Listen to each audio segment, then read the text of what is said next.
All right, welcome. This is Maya Dynamics 2, week 2. We're ready to start. Everybody's ready in the classroom, so let's go ahead and roll. Cups of coffee, man. This is awesome. You guys, well, first of all, Igor was asking me the other day, hey, can you give me the cup of coffee you gave to the guys? I said, no, I didn't give anything to you guys. Somehow you seem to be using the same cup, most of you.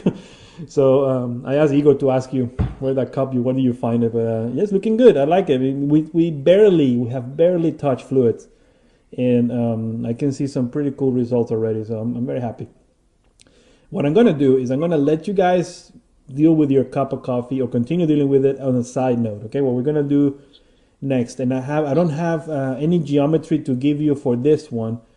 But ideally, okay, and the reason I cannot give it to you is because some of my students on the previous level made it and I haven't asked them if it's okay to share it, okay? I will ask them, and if it's okay with them, I'll put it on the FTP. If not, then maybe you guys can come up. It's something simple, okay? I don't care for the set itself. It's just the idea, the concept, okay? But what I'm going to do is we're going to go deeper into fluids, of course. And we're going to try to do our version. There might be some online that I'm gonna, let me see if I can see Diamond Wheeler Prometheus landing. Let's see if we can locate this thing. Diamond is one of our students. He already finished the whole course, but okay, we're gonna try to do. Let's see if we can play. If not, just Google it. I'm gonna give Diamond a little plug today on this recording. All right, so this kind of stuff. Okay. Using the Prometheus landing as an inspiration. Okay, I always have to clear these things with you guys. Okay, it's inspiration. So, but with that, okay, with the information that I'm going to be giving you, you can go ahead and take your cup of coffee to the next level, right? But I think for what I saw, man, for first week, awesome stuff. Things to keep in mind that I kind of mentioned to most of you. If I didn't give you comments this week, and my apologies, I think I got everybody. It's just and Dave can back me up on this one. The groups for the courses are so much bigger now, so much more active. Before it was just the 3 or 4 students; they can barely talk to each other. Now it seems that I really like it. I really see a lot of people helping each other, giving comments. That's what I envisioned the community to be in the first place. But again, it's a lot more questions. So you will see that Igor is helping me out, giving you guys feedback. You will see Diamond also. He volunteered to be a bit of a mentor for you guys. So we're going to try to get you comments as much as possible. But what I saw, and I was giving comments to most of you, is that the trick of week 1, okay, that simple cup of coffee assignment was to get a sense of scale, how fast this fluids will evolve. Because the scale is a relative thing, honestly, in 3D, okay, for us here, of course. You could make a very small container feel like a very big area, okay, just by the way it moves, by the way, how fast it evolves and all. And it could actually be, beneficial for you, but it can also go back and kick you in the back, because if you don't get your dynamics right in your cup of coffee, the way the steam rises is too quick, or the way it evolves is too quick, it starts to feel like a miniature. So the sense of scale is going to be the trickiest thing. Is there I think I got any question? Oh, sorry, Dave. Yes. Hey, you're not sharing your screen. There we go. You see, that's what I'm talking about, man. Thank you. Well, I didn't have anything to look at yet, but that's in the previous recording. If you watch the week 1 recording, the one I just finished, I was talking like a chump for like 3 minutes and nothing being shared, so I was embarrassing. So thank you. I appreciate that one. Luckily, I didn't have anything to show you yet. I was just talking and talking. So let's go ahead. Oh, you know what? I did have something to show you. Come on. I have my main man, Diamond. I couldn't show his video. So this is what we're going to try to do. Sorry. There we go. In all his glory. So again, I don't have the geometry. These guys did those things themselves, I will see if I can get you something. If not, it's simple. You can do what I'm going to do probably now. Just a simple plane.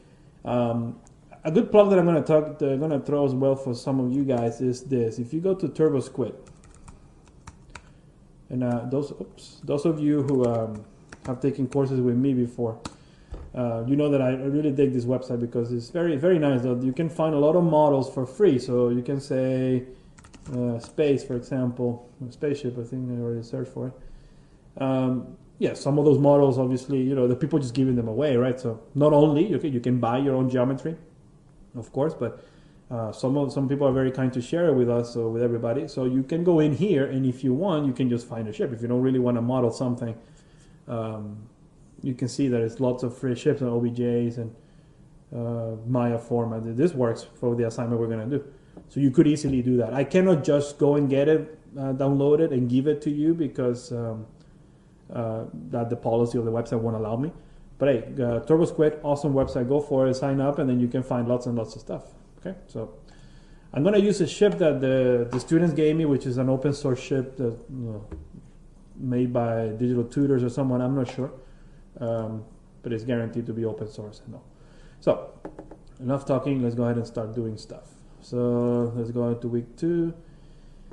Let me, how do I do it? Let me just look at this scene file here and see if that's the one. Okay, so I'm gonna start from scratch on this one. This is gonna take a few tries. Okay, I've seen my students. I've done this example with them in a few courses. Okay, and I've seen that it takes a few weeks to get. Okay, and like I was saying last week briefly, doing steam and doing dust is harder, in my opinion, to do fire and to do explosions. Okay, there is something there with the way that those semi-transparent fluids tend to behave, and mostly the behavior is not that big of a concern. It's more of the rendering of it. They can get a bit of a pain. So don't worry. This could easily take 3 to 4 weeks to complete. Okay, to get it to a level where you really feel happy with it. Okay. So like I said at the beginning of the course, we're going to be doing in this one probably 4 assignments. Excuse me. So it's fine. Okay, we have plenty of time for that. I'm going to get rid of most of the things that I have, and I'm going to just basically show you a workflow or the way that I will set up a shot like this if it were given to me. Okay, so I'm just going to clean up. I think I had something already cleaned, but you can see that there's nothing here special. Okay, just a piece of geometry that very easily can be done by just big playing with a sculpting tool, you know. Again, those of you who don't know, you can watch Igor's course, and he does cover basics of Maya modeling and things like that. I don't care for that. I know that there is some sort of animation on this, okay. And because I'm an effects guy, I don't really have anything to say about the animation. I'm assuming in this example, okay, if we're gonna role play this thing, okay, I'm working on my desk, and this is the animation that the director approved, and who cares what I think about it. Okay, so yes, I will have things to say, and I will talk about it with you if this animation, for example, if this ship is flying at a ridiculous speed, or is, you know, if the actual units or I wouldn't say scale, but I just don't like to get too hung up on the concept of scale on these things. But if this ship is actually, well, let's say that this is my world, this is the size of my scene, this is my scale. If this ship is flying at some unbelievable speed, then yes, I will complain, because at some point this will have an effect on my dynamics, okay? But aside of that, okay, this is what we get, this is what we work with. So on a shot like this, I believe I removed everything. I'm just going to make sure there's nothing else to, well, actually there is stuff. I'm just going to quickly clear all these things. Volume axis. Okay, I think this is clean enough. Let's say that I get given this shot, and I actually, if I'm not mistaken, there should be a couple of cameras in here. I got this angle, okay, a more close-up kind of deal, and we also have probably this one, which is a bit wider. Okay, so these are my 2 shots. You can see a bit more of the trajectory of it. Okay, perfect. How do I approach this situation? Well, okay. I think we covered certain attributes last week, and now as you see me work, and you will probably start picking up a lot more information. So last week, what did we? The first thing we did was to create a container and place it, and I didn't maybe stress it enough, but the position of that container and the scale of it is going to be extremely important. I did say that it has to do a lot with the fact that you need to try to use as many of your voxels as possible. So you don't want to be wasting voxels on nothing, on empty space, because it's losing resolution. Okay, it's like rendering an image. You have an HD space and you're rendering half HD and then scaling it up. You're wasting all that space, or you could actually use the entire space, right? So using having a big container with voxels that are not being used, that's resolution that is being thrown away. So that's step number 1. For something like that, well, let's go ahead and try it. Let's go and I'm gonna make a 3D container. Last week I think I made it just a container, and then I made the emitter. Just to be different, just make it this way directly with an emitter. And we're gonna go ahead and place this guy. I don't like to do most of these trivial things with you guys, but this is, I guess, this one case where we have to work together on this. So what I'm gonna do is not scale it like that. I'm going to make sure that I'm gonna check my first frame. I usually look at my first frame and my last frame, so I know here that this ship is gonna fly, that distance. And let's go ahead and place our emitter. I'm gonna probably try to orient it, okay, in the way where this thing is moving. Depends. Okay, that's not really mandatory, but let's see how much space do we need for this. So I'm gonna probably start bigger so it's easier for me to set it up. Okay, here's my move tool. Okay, there it is. Yeah, let's go ahead and place this guy. Let's go to the last frame. Usually, if you try to place it like this and you're gonna want to scrub back and forth, just for the sake of having your scene being more stable, just disable the evaluation of this container just by clicking on this guy. That way I know that I can just check my animation. Otherwise, you never know. I mean, it's a low resolution container, but if it was a big resolution, it could crash your scene if you're going to be scrubbing around. Decisions that I need to make, for example, is I know that my ship is landing right there, and I still have this distance over here. One thing to keep in mind is very, very important is the positioning of your camera, of course. So let me go ahead and see where my camera is going to be. I'm going to show them. Okay, so there's camera A, and that's camera B. So you can see what I mean. Like, even though the ship is landing right here, and my camera is all the way over there, if I go and look through it, which is something you'll be doing a lot of, very often, I'm looking through my camera, I will be able to see the edge of my container. Okay, big problem. Well, it could be a big problem. Why is it a problem? Well, because if I see the edge, means that I'm going to have to dissipate my densities or my dust or whatever before it reaches the edge. You know that, right? We saw last week that if it reaches the edge, if you have an open boundary, you see a straight line. If you have a closed boundary, it will bounce back in. That will look weird, ridiculous. Okay, so we need to make that decision based on the shot. Okay, usually you will get a pitch from your supervisor or from the director. They will tell you roughly, hopefully, fingers crossed, what they want. So in a shot like this, probably the pitch would have been, well, the ship is landing, want to feel this thing is big and powerful, and, we want to give a good sense of scale, and make it very dynamic, maybe hit the camera with some dust. That's usually, we hear that all, that's a very common comment, right? So hit the camera with some dust. Okay, but then that's it, that's your cue. So you really know that the type of container that I'm doing is not going to cut it yet, because this camera here is going to need to get hit by dust. You cannot have two containers interact with each other. Okay, sorry, I'm just keep clicking like a dumbass here. Okay, you cannot have two containers interact with each other. So you couldn't have a container here of a simulation and expect to have another container right there and those simulations to overlap or continue. Okay, that doesn't work that way. You need one simulation, one big container. So this means, okay, that my size of 100, okay, is not going to cut it. I'm going to try 200, okay. And like I was saying, that I heard the word, or I heard conversations about scale in every single one of the student groups, pretty much. And hopefully you'll get my take on scale. To me, it's just very relative. I don't care. And I don't know, some of my colleagues might be offended by this, but I don't really care much about the scale of this thing, as long as it moves correctly. And I know, and I can say, well, 200 is okay, I'll see if I know that 200 is too much, but I probably wouldn't scale my scene down at this stage. I'll probably try to keep it the way it is and see if I can get away with it. And if I reach a problem, maybe I will scale my scene down. Okay, that's usually the question that I've been getting a lot throughout the student groups this week. 200, so I know, you see that my camera is right here, okay? So the camera is definitely going to get hit by dust. Is it enough? I mean, is it too much distance? Maybe, probably. Okay, I wouldn't, for example. Okay, one thing that I wouldn't do myself is to have the container being right there, for example, right past the lens. I don't know if you guys can see my camera. I hope you can. I'm going to zoom in a bit more. You see, I wouldn't do this. The reason behind that is probably, I think it will be interesting to have some sort of dust kind of bounce back from that back wall and come back in. So I don't know if I start picturing this thing in my head. It would be cool to get the dust coming off the ship towards the camera, but then get a feel something, some sort of a swirl happening behind me. That I think will be easily achieved if we close this boundary here and get that density to bounce around. So I wouldn't probably place it that close, but I definitely will place it not that far away either. So somewhere around there will be a good idea.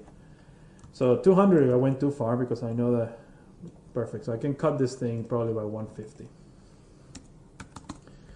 And 150 is not too much, to be honest with you. I mean, 150 I think is okay to be able to keep it at that scale. Okay.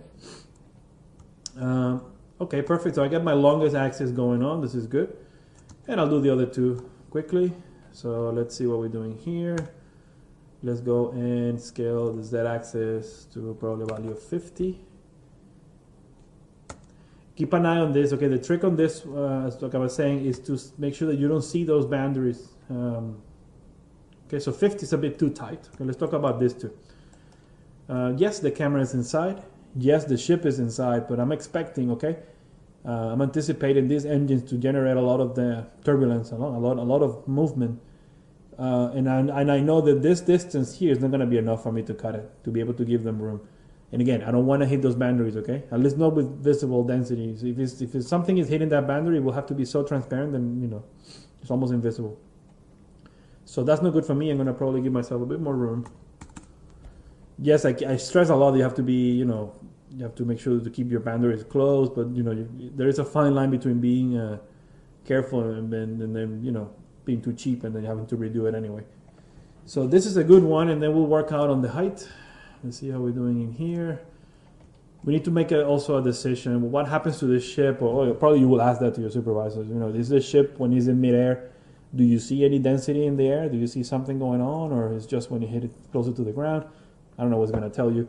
What I'm going to do is anticipate there is something coming out of those engines anyway. So I'm going to probably increase this to a value of 40. Let's see how that, probably that's too much. Yes, it's a bit boring to see me at this. I'm trying to talk through it and show you what's my logic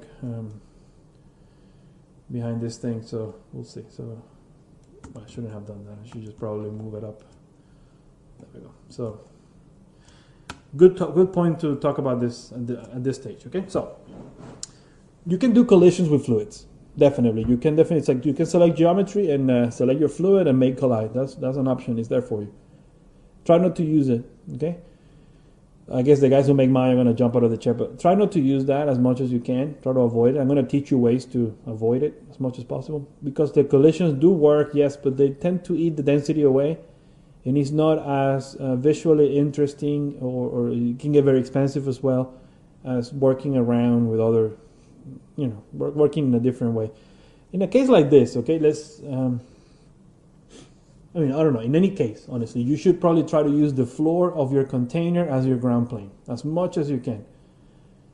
People watching the recording might say, "Well, but what if the ground is has curvatures and stuff? But if it's not a flat plane?" Yeah, I agree. That's of course, but you have to make a decision of how much of that you want to sacrifice,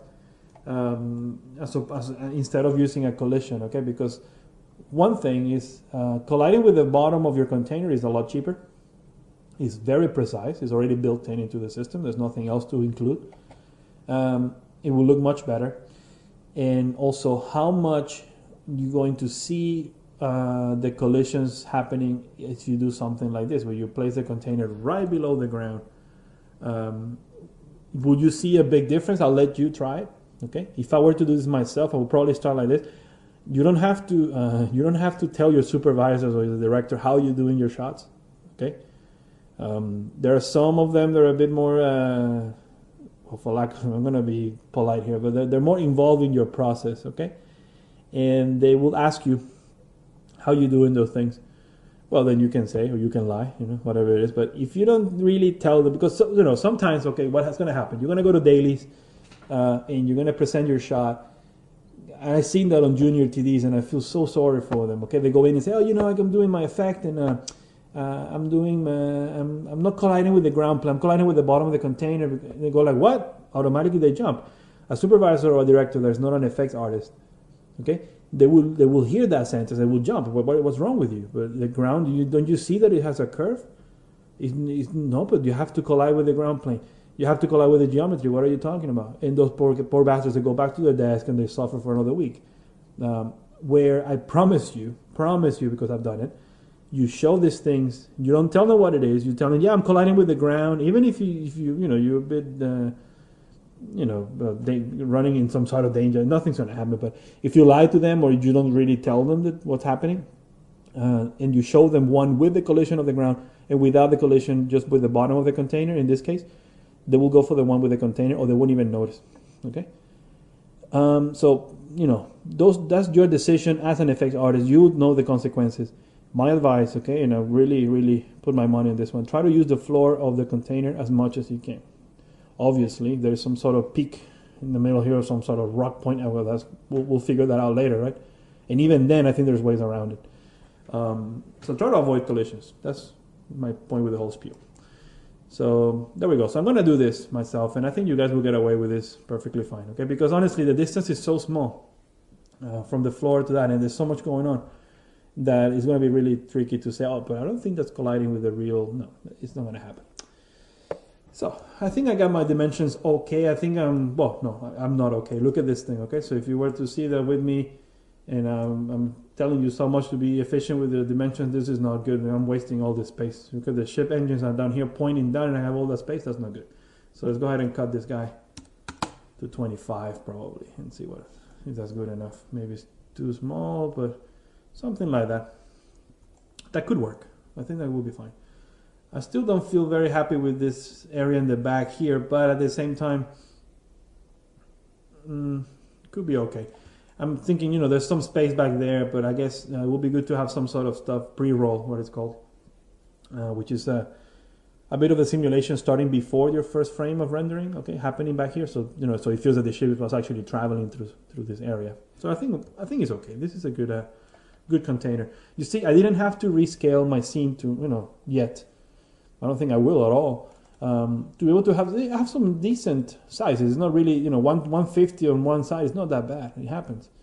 So I can still get my, 3:1, 4:1. This computer might handle the one I have.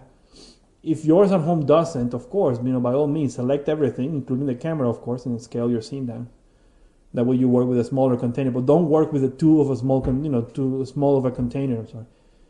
If you had something where if you were to take like 10 units out of this, okay, if you would scale this scene 10 times down, which is a normal probably thing that you will think you could do, and you will end up with a container with sizes of 15, 2.5, and 7. That is not realistic at all. That is probably more problematic, more complicated to deal with than the one that I'm using, okay? You could scale it 5 times, but try not to work with containers that have, for example, I think if you wanted to put a rule on it, okay, or some sort of stronger advice, just try not to go below 10 on your sizes, okay? You can see that that's the default that Maya is giving you, right? When you make a container, it's 10 by 10 by 10. Try not to go below that. Okay? Anything below that, in my opinion, is just going to be very hard to make it feel big. When I'm thinking ahead of texturing and lighting and all that. So I think my container, I'm going to stay with it, okay, myself. So next step was the boundaries. Okay, we need to figure out what are we going to do here, which ones are open, which ones are closed. On the x-axis, all right, you can see it here. I could have rotated my container a little to have the beginning here, but it doesn't really matter too much. This is a good view. On my x-axis, I'm going to close. But before I say that, let's go ahead and look through the camera one more time. So this is fine. Yes, you do see this boundary here. Of course, it's inevitable. I mean, if I didn't want to see it, I'm gonna have to make this container impossibly big. Okay, so that's not too, nothing to worry about there. The boundary in the back as well, of course, no worries, because it's gonna be a lot of elements in front of it, so it's not gonna be a problem.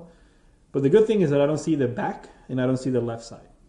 But those are very close to my camera, so that could be a problem. I think this is good.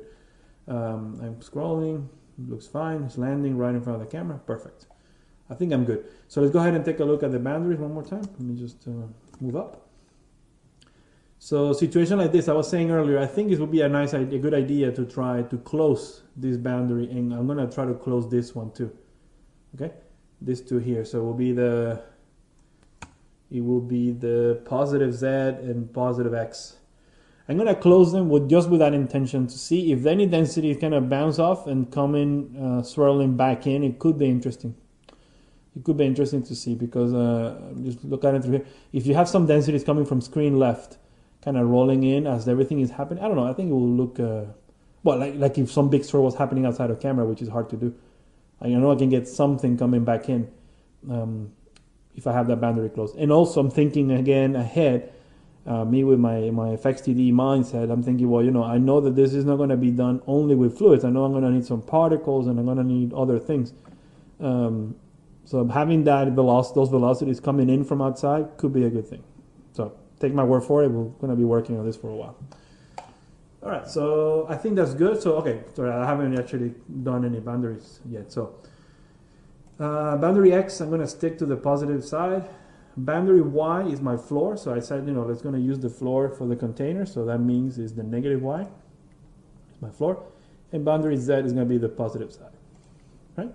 All the others are open. The density and velocity is going to escape. It's going to help me out because I'm going to have a lot of energy coming from these engines, okay? So it's good to have a bit of a hole somewhere so the velocity escapes and this container stays under control, okay? Perfect. I'm doing dust. I don't anticipate, what I'm going to tell you I should probably clarify first, but I'm doing dust. I'm not expecting temperature. I'm not expecting fuel. Okay, I'm not expecting some sort of ignition or any sort of combustion, okay? So I'm not going to add those values. What I mean by that you should clarify it is sometimes we tend to include temperature on simulations of dust, okay? Things that don't really, there's no pyrotechnic of any way. There's nothing burning. We still might include temperature sometimes because it helps with the dynamics. We'll try that later in a different example. For this one, just to keep it simple, it's week 2 only. I'm not going to include temperature or fuel. So I'm going to stick to density and velocity, which is the same conditions that you had on your cup of tea or cup of coffee. So this is fine with me. Okay, I think for now I'm going to stick to these values and I'm going to add some emitters. Probably, no, I'm going to change my mind, sorry. I'm going to give you a few of these things. If you're taking notes, you should probably write those things down, okay? Things that you're going to do pretty much all the time. And I'm not even going to bother going in a slow progression and telling you, try this number. No. I'm going to say, these values I'm going to give you, these things I'm going to say, try them all the time because if you don't, you're going to have to at some point, okay? These fluid simulations will need these things. Open the dynamic simulation, all right? High detail solving, okay? This thing right here. It's you can read the proper explanation from Autodesk on the help, Maya help, but it's the ability of densities to. One big problem we have, okay, one big thing to always fight with fluids is the tendency that they have to expand themselves. So to keep these fluids, to keep them compressed and close to each other, is always something that you struggle a bit, okay. So the tendency is the density to go from one voxel to the other very easy. To keep them consistent and tight together is usually a bit problematic. Or, it takes a bit of time. High detail solving will help you with that a bit, okay? So it will help you control these densities from moving too much on the other neighbor voxels. You could do it in all grids except the velocity. You see the options there. I have them open there. Use all grids, man. Just go. Avoid wasting much time. Just use the all grids. You want this thing to be really properly calculated, especially something as close up as this. You see the ship is landing right in front of your face. Extrapolate that into a movie screen. It is a hero, make your family proud shot. Okay, so you want to put all your money into this thing. So all grids, you do want to use that. Solver quality also. Solver quality of 20 is very low. And that is what it is. It's the quality of the solver, the quality of the calculation. The higher the number, the more precise it will be. I heard some TDs working with me sometimes, they say that number doesn't work. That's not true. It does work. You might not see a very noticeable change right in front of your face because it's hard to see something like that in fluids. But this number does work for sure. Numbers for testing, for example, you can easily... Testing in a shot like this, for example, you can easily start with 60. I will probably end up using 200, 100, 220, 140 when I'm going for full resolution, okay? 60 is a good way to go. So have that on for sure. If you have emitters, okay, that are moving, and I'm looking again at my shot, okay, we're talking about this example. We're going to do many examples, and I'm going to probably change a few of these things. But today's example, my emitters are traveling through my container, right? And even though the ship is not supersonic and it's just landing and it's something a bit more, smoother motion, still it's moving through the screen. It's moving through my container. I'm sorry. So I will use emitting stop steps. Okay, I will turn that on and keep it on just for now, just in case. I'm not using stop steps yet, but I might, and I don't want to forget about it later. So I'm going to turn that on here, and I'm also going to turn something on the emitter later. But for now that we're in this menu, that's one of the reasons I'm doing it here. I'm going to turn that on. I'm also going to use a lot of, even, in pretty much all the simulations I do, I'm going to use a little bit of damp. And the way I tend to see this is the same way that I talked to you about the conserve of particles on level 1, for example. Okay, we want these fluids to have they obviously the fluid simulations, the calculations are a lot more complex, and there's something to account for that. But adding a bit of damp, it will definitely help the overall feel, okay, of the shot. So I'm gonna, just to start, something, even if it's not 0, anything but 0, just a little bit of that. Let me see if I'm missing something in here. I think for now, let me just, those are certain numbers that we can stick on. So this, at least, every time that you're going to do a simulation, at least run through these steps, okay? All right, so I'm going to take a quick peek and see if you guys are asking me stuff and I don't hear. Right, so, well, I am sharing, so I think this is older. Okay. So perfect, and there's no questions. Type them if you have any, or let me know. Raise your hand. All right, so we don't have any emitters. We still don't have any density. We ate half the class just talking about these things. So let's go ahead and put some emitters in here. This kind of effect, okay, when you have this kind of shot, another decision you will have to make as an effects guy is how you're going to split your emission. Okay, so I look at my ship and I see, okay, I have 4 engines. Each one of them who will have probably a different type of animation. Okay.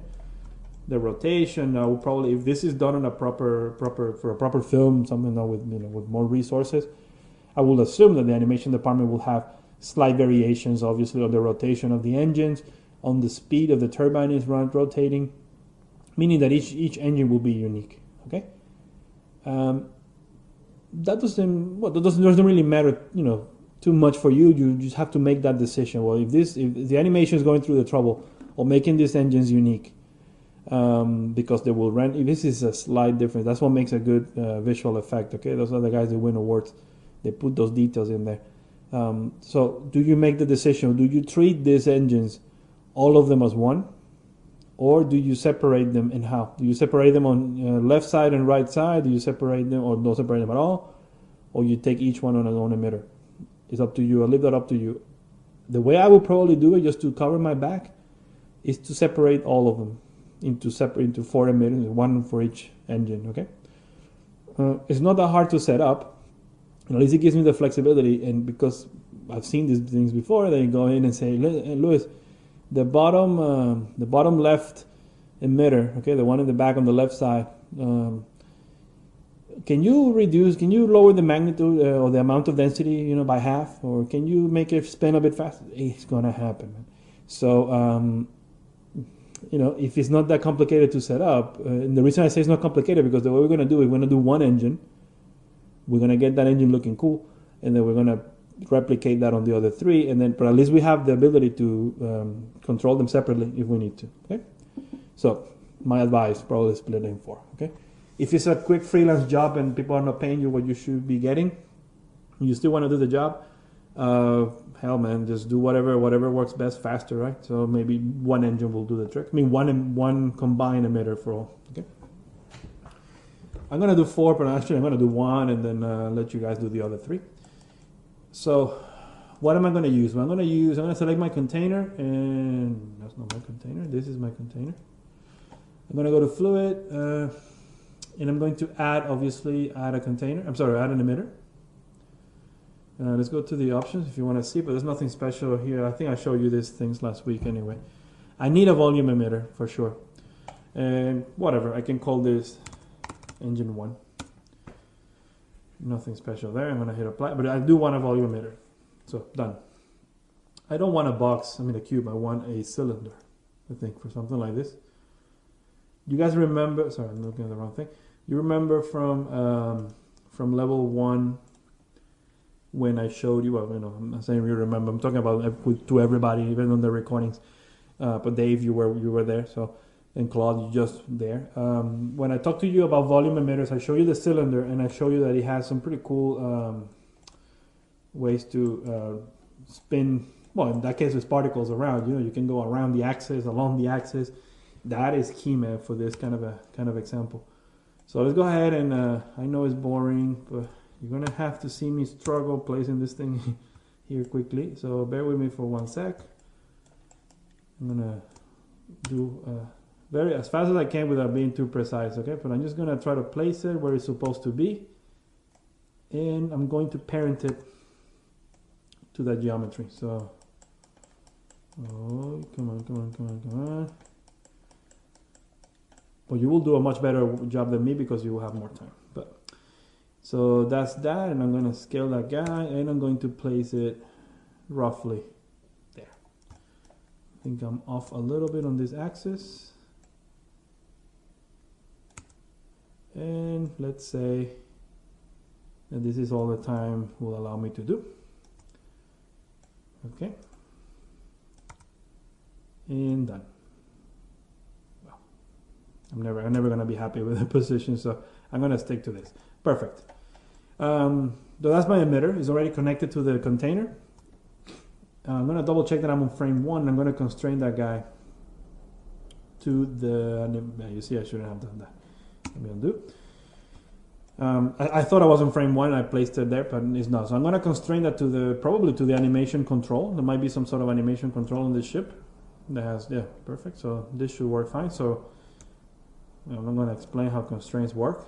You must know that by now. So I'm going to do just a parent constraint. And let's see how that does for me. See if it's good. Yeah, that looks pretty sweet. Done. Alright, so now I'm translating the animation. What is the advantage of that is, instead of, I don't know, if you were to go nuts and try to animate that thing by hand to match it, well, that's your decision. But what if they change your animation? You always have to think of those terms. They're going to change your animation. Always, they're going to change your animation. That's going to happen until the last days, okay? Unless we get someone who, some sort of union or something that stops getting those guys to do whatever they want like that, then it's going to happen, continue to happen. They're going to keep busting you until the last second, right? So cover your back. And make something flexible. So in this case, being a constraint, you might be able to probably in some cases, to update the animation and still have the engine work. Okay, so it could happen. But anyways, we get the engine. Perfect. The reason I picked the cylinder, I was saying, is because I have options that are very interesting. I'm trying always to cut down on the amount of fields that I use. And I also, for example, for fluids, I don't tend to use Maya fields too much. I will say that it's very rare, less than 10% of the times I will include a Maya field, unless it's obviously something specific. But for a shot like this, there are probably a couple of, many ways, but there are a couple of main ways that you will choose to do this emission of the engine is, some people might say, well, put just a normal emitter and then control it with forces, right? Put fields in there. Yeah, it's valid, but why do I need to do that? Every field that you add to this, it will obviously slow you down, that's a big problem already. If you have a family, you want to go home at some point. If I can get the same or better, probably result using a volume, for example, a volume emitter in this case, what is this engine doing? Well, let's take a look. This engine, well, this is a pretty basic engine, but if you had the engine from the film, you have a turbine spinning in here. That turbine, it will suck air probably from here, push it down there at some speed, and that's what's going to slow the ship down. So you have to think. It's a bit nerdy, it's a bit geeky, but think in those terms. Okay, think of the mechanics of this thing, so you can try to, as best as you can, to pass that on to your simulation. So this is kind of spinning around. So perfect. I can try to simulate something like that with this emitter here. So I'm going to grab my emitter. I'm going to go. Well, let's just do it from the attribute editor so you can see a bit better. I'm going to focus first actually on the initial motion of the emitter. It doesn't have to be this way. I'm just going to, I'm talking about it, so might as well go in it. So if you go to the volume emitter attributes, actually it's not there. It's going to be under the velocity. Let me just quickly, I got lost for a second here. Basic emitter, fluid emission turbulence, and then, okay, well, sorry, it's right here, speed method. Okay, so let me talk about this. This engine, okay, like I said, is spinning around and it's pushing the air down in this direction. So I know that if you already know aerodynamics a little bit, you know that the volume emitter will do this. Okay, it has two attributes that will definitely do this for you. To enable those attributes, you have to give this emitter the ability to pump out velocity. It's not a common thing. Usually, if you think of this as an actual force field, yes, the magnitudes and all those values are already turned on. But if it's a fluid emitter, a particle emitter will tell you, okay, I know that the particle emitter will give, it has the ability already to give velocity to a particle. A fluid emitter, even though it's the same volume emitter, by default doesn't emit velocity. It will only emit density. If you go up here, you can see that you have density, heat, fuel, okay, turned on, and those are the attributes that will be pumping out by default. Velocity is not. The velocity is something, or the speed is something that you can optionally, you can turn that later on if you want to. But in order for you to reveal the control of those values, of those attributes for the emitter itself, you're going to have to turn it on. To turn it on, you have two ways. Okay, you can either add or replace, and we talked about it briefly with density last week. It's the same concept. Adding is going to take the velocity, in this case, of that particular voxel in that particular frame, and is going to add the value for the next. So that's going to be added on the next one. Where replacing is simply going to take, is usually used more for more technical kind of simulation for wind tunnels and things like that. I think I've seen it, where you need to know the exact amount of density on a particular voxel. Fine, but usually, well, you can experiment with both. I'm going to stick to add, okay? I just want to add the velocity that this engine is pumping out every frame. As soon as I turn it on, you can see the attributes get revealed. Some of them is what I'm talking about, okay? So, for example, this turbine is going to spin, so I'm going to turn my around axis, okay, to a value for starters to 10. And you can see, those of you who don't remember, maybe from level 1, let's see if you can, well, I'm going to isolate my engine just so, there we go, much better. So you can see as soon as I turn the around axis, the turbine is giving me this direction. Of course, you know that if it's not the right direction, you want to spin in a different direction, you swap the number to a negative value and done. So that's going to deal with my rotations, okay, to the actual blades of this turbine. I'm also interested in pushing density down. So that's going to be the along axis, okay, or what it's called in along axis right here.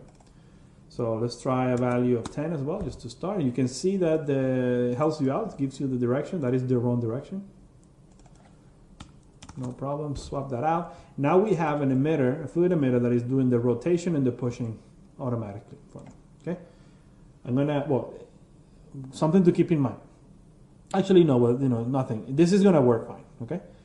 I was saying something that you should probably add in a shot like this is a little bit of inherent velocity as well. And although it's very subtle, okay, I do see that the ship travels through space. The engine is rotating, okay? It's not rotating much. At the end, it does a little bit of a turn there, right?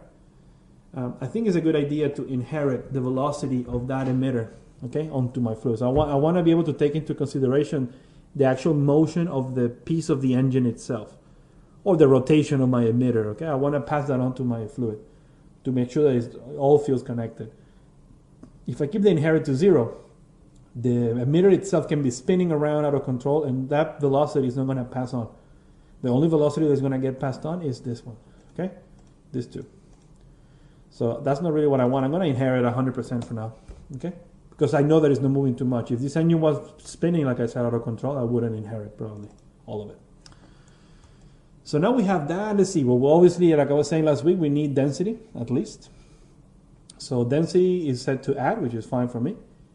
With a value of 1, I don't know. We need to see. I'm okay for now. Heat I don't care for because we're not using temperature, so I'm going to turn that off. Same thing happens with fuel. I don't care for that right now. Turn it off. And fluid drop off, I don't really care for it. Remember, fluid drop off was we saw it last week, was a bit of an attenuation on the emission from the center of the object to the edges. I don't care for that. Get rid of it. And this is one thing also that you should be doing at the very beginning when you're going to do a simulation. Remember I told you that if the object is traveling through the container, I want to turn emitting substeps on. Some people might be like, oh, but you don't really need it. You're not using substeps. Turn that on, man. It's free. Turn it on. Leave it on because you might need it later. One thing that you definitely need is the motion streak. All right, so motion streak is definitely going to be important. You might have seen it before, especially with particles. Particles or emitters are traveling through space relatively quickly. You will see stepping on your particles. You will see gaps. Okay, you see emission gap, emission gap, emission gap. And it's simply because the solver doesn't have enough time between evaluation and evaluation to put particles in the middle. And the same thing happens with fluids if you don't turn this thing on. This is relatively new. Okay, I've been using Maya for a long time, and before we didn't have this option, so it was a bit of a problem. This is also it's almost helping you avoid using substeps, right? So turn it on, and that's what's going to allow. It's going to kind of blend, interpolate a little bit better in between evaluation and evaluation to avoid having gaps. I won't do the before and after with you. You can do it yourself. You will see. But turn that on. You will need it. Excellent. Well, I think we have we're in a good position just to save this. I have a saved version of this, but I'll save one with you. I should have done it probably earlier just to be safe, but hey. So let's name this whatever, week 2. You can type week 2 test. Okay, for now, just something to keep in there. I think we got what we need to start emitting. Let's take a look. Obviously, well, resolution, of course, very important. Resolution right now is complete crap. Let's go in and take a look. We're not even 1:1, right? So that's complete shit. So if I want to do 1:1, I'm going to have to do 150. And don't worry if this doesn't update right away. You could probably do this, and if not, just deselect select it. Sometimes it gets stuck a little, but don't worry, it did take it. There it is. Like I told you before, I don't like to work with the boundaries being displayed like this, so I'm going to get rid of this. Display boundary draw. I'm going to set it to bounding box. All right, I think it's good. Let's see how this thing plays out. I'm going to save my scene just for the hell of it and reactivate my container. Remember that it's being turned off. And let's take a quick peek. So you can see I'm getting a display of 4.3, 4, 3.6. So it's not too bad, okay? On my, even though I have one of my axes has 150 voxels. Let me check the time, so I don't, because I want to talk about something, but I don't want to. So we're coming to an end to this class, so I'll leave it for. Well, no, you know what? Screw it. Let's do it. Well, let's take a look. First of all, I noticed something. I think I made my container with an emitter, because you can see when I hit play here, you can see that. Yeah, I did. So I have density here, density there. So I'm just gonna get rid of that other emitter. This guy here is not really needed. You can go. That's usually under my container, is usually this fluid emitter that can go away. Let's take a look at what we have. Okay, well, let's rewind and hit play again and see how we're doing in here. So what I'm expecting to do with this engine is having a lot of energy pushing down. Okay, so if you were to see like a Harrier jet landing or taking off, the amount of energy those things are pushing up and down is incredible, right? So this is not good for me at the moment. This is not really. I want to see even some sort of conical or cylindrical shape almost spinning down very quickly. But that's not too bad. I mean, you guys have some practice already with effects, so that's not too complicated. You just need to find the right balance between how many revolutions this thing is spinning and how fast you're pushing it down. Right now, maybe. We have enough revolution. I'm just going to let it run for a few frames. And what we're going to do is something very useful, which is selecting the fluid and displaying the velocity vectors on this guy. Okay, so we're going to display velocity draw. I think we did that last week a little. There we go. Velocity draw is going to be your best friend on this kind of stuff. You can see that it's showing me the velocities inside this container at the moment. Okay. You should probably, depending on what you're doing, you should probably filter. So skipping a few of these arrows, you know, not to get too crazy and make them. You can make them longer if you need to, but just to get an idea if the velocity pushing down, how strong it is versus the velocity of the spinning. Okay, the sideways motion. I just think it's a good idea to keep an eye. Every now and then, just take a look and see what you're doing. I think. Obviously, the rotation, okay, of the engine itself, the around axis, is having a stronger effect over the along axis, okay, which is pushing. To solve this, I personally wouldn't reduce the rotations because I'm assuming this turbine is spinning like really, really quickly. What I will do is push this air faster through it.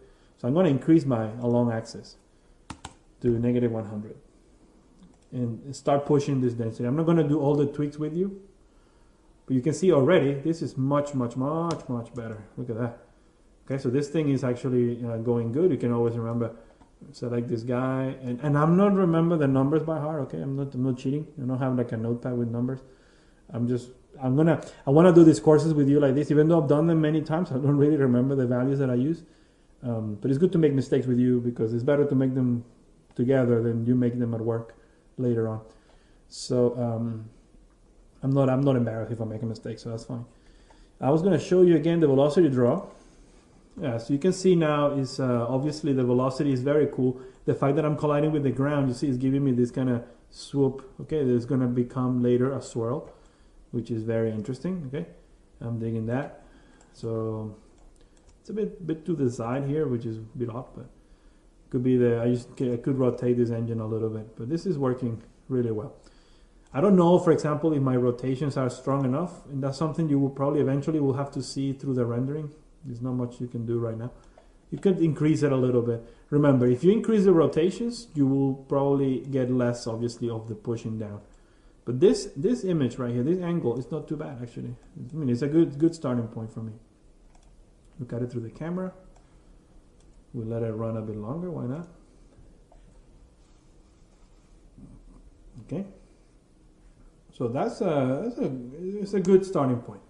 A few things to keep in mind that we haven't talked about, I think. If you want to help yourself and feel good when you're doing this kind of simulations at the beginning, turn on, I'm going to let it run a little. So this looks a bit discouraging. So, I mean, as far as the look of it, the rendering look of it, right? But if you go down your list to the text lighting tab, and you turn self-shadowing, and you say, hey, why not? Look. Starts to get a bit of shape. Right now I'm a bit too thin on my density, but this is going to self-shadow a little bit better. Well, actually, it's going to self-shadow. I said I'm a bit thin on my density, and I agree with that. I think I feel that way. So I'm going to increase the amount of density that I'm emitting. Next week, I'm going to give you a few more tips, okay, about you can use textures for your emissions. So I'm not going to talk about it now because I need to end the class soon. But the amount of density is something to take a bit of a change in here. Also, the turbulence. So this week assignment obviously is I'm going to ask the guys if I can give you this scene and they're happy with this. At least the scene that I'm using, which is not they did go the extra mile and texture the terrain and all. I'm not expecting to give you that, but.